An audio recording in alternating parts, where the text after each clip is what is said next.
السلام علیکم، بسم اللہ والصلاۃ والسلام علی رسول اللہ۔ سوال آیا ہے کہ ایک آدمی کی آمدن ماہانہ 50,000 ہے اور وہ اپنے پیسے اپنی عیاشیوں میں اڑاتا ہے، گھر خرچہ نہیں دیتا۔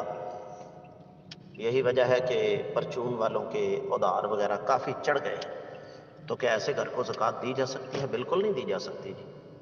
50,000 میں یہ نہیں کہتا کہ فی زمانہ عیاشی ہو سکتی ہے، لیکن ایک بات طے شدہ ہے کہ 50,000 روپے ماہانہ میں آج کے دور میں گزارا ہو سکتا ہے۔ اب ہوگا کیا کہ وہ آدمی جو 50,000 روپے میں اپنی عیاشیاں کر رہا ہے، جب اس کو پتہ چلے گا کہ میری بیوی کو، میرے بچوں کو لوگ بے شک زکوٰۃ کی مد میں ہی بہت کچھ دے رہے ہیں، تو اس کی عیاشیاں مزید بڑھ جائیں گی۔ وہ جو تھوڑا بہت پہلے دیتا ہے وہ بالکل دینا چھوڑ دے گا۔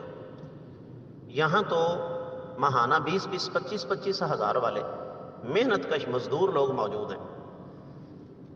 اب اس وقت مزدور کی جو روزانہ کی اجرت ہے وہ 1000 سے 1200 روپے ہے، اور ضروری نہیں کہ اس کی پورا مہینہ دیہڑی لگے بھی، لیکن اگر پورا مہینہ بھی شمار کر لیں تو 30,000 بن گیا۔ تو ایک آدمی ماہانہ 30,000 کماتا ہے دن بھر مشقت کر کے۔ آپ کا فرمان ہے کہ اس آدمی کو پینشن آتی ہے، اس کا مطلب وہ آدمی فارغ ہے، محنت بھی کوئی نہیں کرتا۔ ماہانہ 50,000 اس کو آتا ہے، تو وہ یا اس کے اہل و عیال زکوٰۃ کے حقدار کیسے ٹھہر سکتے ہیں؟